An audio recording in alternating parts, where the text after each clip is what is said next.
Next, proceed naman tayo sa advantages at disadvantages ng corporation. Ano-ano nga ba ang kagandahan ng pagtatayo ng corporation at yung mga, syempre, disadvantages?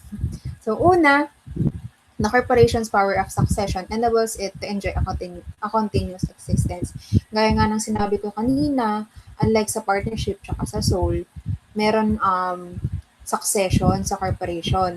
Kaya kahit mamatay yung mga owners, buhay pa rin yung corporation, hindi siya agad-agad na dissolve. E di maganda yun sa part ng corporation. Siyempre hindi siya hassle na every time na may mawawalang owner, magtatayo ka na naman ng bagong corporation or um, magkakaroon na naman ng bagong business, ganyan.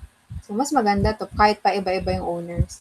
Next is yung continuity ng corporate existence enables it to obtain a strong credit line. Again, connected siya dito sa succession. Dahil nga matagal yung buhay niya, yung mga creditors mas nagtitiwala sa kanya.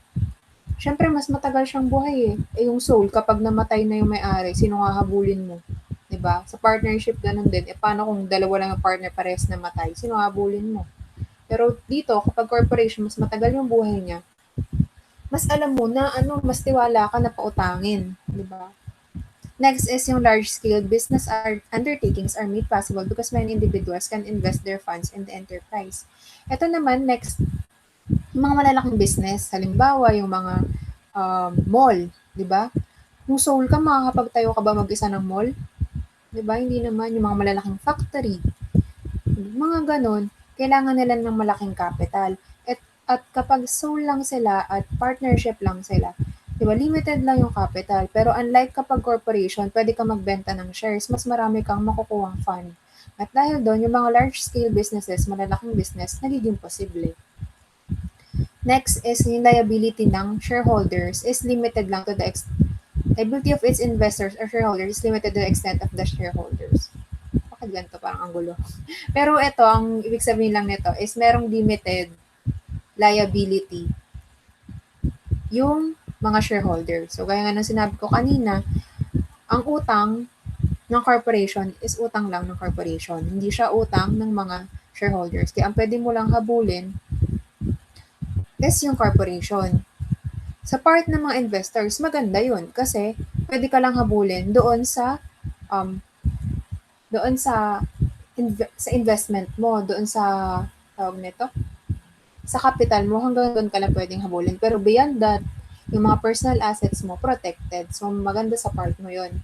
Then next, ito, transfer of shares can be effected without the need for prior consent of other shareholders. Kung natatandaan nyo sa partnership, di ba, bago mag-admit ng bagong partner, kailangan payag muna yung mga other partners or yung mga old partners. So, dito naman sa corporation, hindi na kailangan na tanungin lahat ng shareholders kapag kung payag sila kapag merong bagong shareholder. So, yun yung kinagandahan nun. Hindi mo na kailangan yung consent nila. Basta bumili ka ng shares, okay na yun, owner ka na agad. Next, its smooth operation is guaranteed because of centralized management. Ito naman, meron kasing nagko-control ng corporation, kaya nga 'di ba centralized, parang merong nasa gitna na kumokontrol dun sa baba. Mas maganda yun kasi hawak niya or merong nag-guarantee na smooth operation, maganda yung takbo nung business. Dahil nga merong nagmamanage sa kanya, namamanage na lahat. Then next, punta naman tayo dito sa disadvantages. Una, hindi siya madaling i-organize. Iba kapag partnership, contract lang. Kapag sole, wala nga contract. Kung gusto mo magtayo ng business, tayo ka na agad. Dito sa corporation, ang dami mong kailangang ipasang requirements. Di ba nga kung natatandaan nyo, tawag nito? Yung, created by operation of law. Para maaprubahan ka ng batas, marami kang ipapasang papel. Mamaya i-discuss natin yung proseso ng pag-organize ng corporation. Pero mahirap siyang i-organize. Maraming requirements. Tsaka magastos nga. The next, limited liability of its shareholders may weaken its credit capacity. Diba dito sa taas, kung natatandaan nyo, yung sa limited liability, maganda yan sa part ng investors kasi hindi hahabulin yung personal assets nila kapag naningil yung mga creditors at kulang ang pera ng corporation. Kaso sa part naman ng creditor, syempre pangit sa kanila yon kasi hindi nila mahahabol yung mga shareholders. Ang mahahabol lang nila is hanggang assets lang ng corporation. So dahil doon, pwedeng mag-alangan, magpautang ng ibang creditors kasi nga limited liability lang siya. Next, it is subject to rigid governmental control. So, mahigpit yung government sa mga corporation, madaming requirements, maraming minomonitor, maraming taxes. Ito na pala dito sa number 4, subject to more taxes. Maraming policies, mahirap gumalaw dahil nga maraming batas, policies na kailangan sundin. Next, it is subject to more taxes. Pag-aaralan nyo din naman to kung sakaling magkakaroon kayo ng tax na subject. Merong mga MCIT, Minimum Corporate Income Tax, mga ganon. May mga pinag-aralan namin. Yung sa retained earnings, may tax din sila doon. Basta maraming tax din yung sa corporation. Unlike sa sole nga, wala nga tax yun eh. Parang part basta mahirap siya explain, pero mas maraming tax. Mandi-discuss nyo din naman yung pang may tax na kayong subject. Next, it is centralized management restricts a more active participation by shareholders in the conduct of corporate affairs. So, dahil ang BODs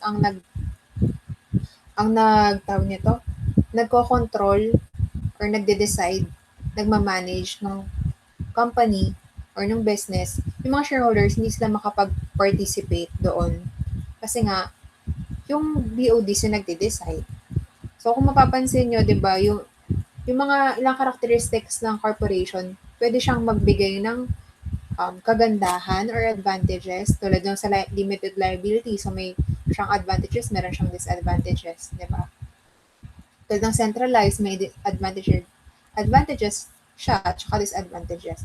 So, ikaw, kung magtatayo ka ng business, i-weigh mo. Ano ba yung kailangan mo? Ano ba yung itatayo mo? Ano bang pinaka-best suited para sa'yo?